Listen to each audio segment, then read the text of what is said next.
There's a really good sales poll going on right now on LinkedIn, which is really hard for me to say because most of the polls that are on there are really annoying, stupid, and just a huge time suck. But with that being said, right, they're becoming very annoying, aren't they? But this is a very good one. And the question in the poll is this: your prospect says, "This is exactly what we need. I have to go talk to my boss." And then the prospect goes dark on you, right? So then you decide to, and this is the poll, you got one of three options. A, go to the boss directly. B, keep going to the prospect. Or C, give up and mark the opportunity lost, right? You might as well choose C and mark up and give up and mark the opportunity lost because you already blown the deal. Because here's the thing. First of all, these types of scenarios almost always happen on inbound warm leads, right? Because if it was an outbound prospect, you would have a little more control on who you're contacting to get the conversation started. So a lot of times these things happen on an inbound warm lead, but they still can happen on outbound prospects. So again, the process for avoiding this type of scenario from happening is whether it's an inbound lead or a warm lead, you got to pique interest, gain permission to continue the call, ask your engagement questions with the purpose to properly identify if a problem exists before you start jumping into solutions, right? Because if there's no problem to solve, there's no need for a solution. So you gotta start with getting the conversation going, asking the right questions, identifying a problem. Once you get problem recognition, then it's time to move into the second phase of qualifying, which is to qualify them on their role. Now, I've done another video before. You can find it on LinkedIn somewhere about the 5 different roles that a prospect is as it relates to their decision-making ability. So once you find out that this prospect is not the ultimate decision maker, they're not the sole decision maker. And by the way, you should be finding this out now, right? You should not be going through a presentation and then going for a close and then hearing, this is exactly what we need, I have to go to my boss. That should not be taking you by surprise. If it is, nobody taught you how to properly sell. I'm sorry, but that's just the way it is. You're using a flawed sales process that's causing you to run into those scenarios. There's a great way to solve this is by once you get problem recognition, it's now you have to understand the next step in the process is to properly qualify their role in the decision-making process.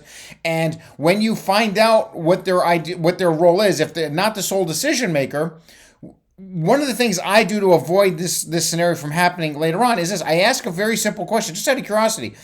Is this something the company asked you to look into, or are you just kind of taking the bull by the horns? Now, if they say, no, my company's actually asked me to look into this, I'm comfortable moving forward with that, right? I still might say, okay, so and I'll run what I call the fast forward technique, which is, okay, so assume you end up liking what is it we have to offer. Remember, hit a timeout here. We just got problem recognition. I went ahead and I'm identifying their role. I identified that they're not the sole decision maker, but their company did ask them to kind of put them in charge to head this up a little bit, right? So before I launch into my presentation, I'm going to ask, so assume for a moment you end up liking what it is we have to offer. Let's say you decide you want to move forward with it. What happens next? Where do we go from there? Right? And then so based on, they spill out their purchasing process from that point. Okay, I got it. I already know ahead of time there's going to be a couple of steps that have to happen. But their company did ask them to look into this, so I'm comfortable enough to move forward, get them to really like me, and to take it from there, right? Get them to make sure the solution is the right fit. With that being said, if I run that fast forward technique and I found that they're not the sole decision maker, and I run, well, did they ask you to look at this? Or you just kind of taking the bull by the horns, and they go, no, they didn't ask me to look into this. I am just taking the bull by the horns, or something to that effect. You have to hit the pause button. You cannot move forward with this. You have to cowboy up and realize that, sure, every once in a while, you can continue and go through the motions as if they were a decision maker, and maybe every once in a while, you'll get a deal. But more times than not, you're wasting a bunch of time. You're never going to get this deal. You have to be, you're much better off to go ahead and say, you know what, listen, I'd love to help you. There's a really good chance that I can help you solve X, Y, Z. Now, this is super important. This is another reason why you wanted to get the hot button earlier, what the problem is, right, that they're trying to solve, the challenges that they're having. You want to get that early because now I can bring it up again as a motivating tool, right? So I can say, listen, there's a really good strong chance that we can help you solve X, Y, Z so you can achieve blank, right?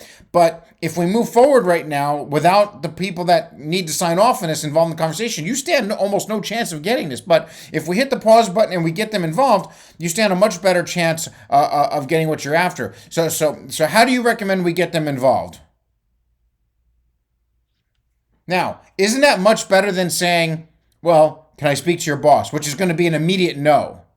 right? I positioned as it's in their best interest. I gave them a reason why they're going to want to get those people involved, and I positioned it as like, how do we get them involved? What's your recommendation, right? Now, if they come back with, well, just sit and give me the information, I'll take it to them. It's like, sorry, I just can't help you. I can give you basic pricing stuff and so forth, but if you really want to find out if this is the right solution for you, and you also want to see about, if you qualify for our best pricing, then we would have to have the other person's involved. I'm not trying to cut you out of the conversation. I want you involved, but without them, I just can't help you. So how do we make that happen?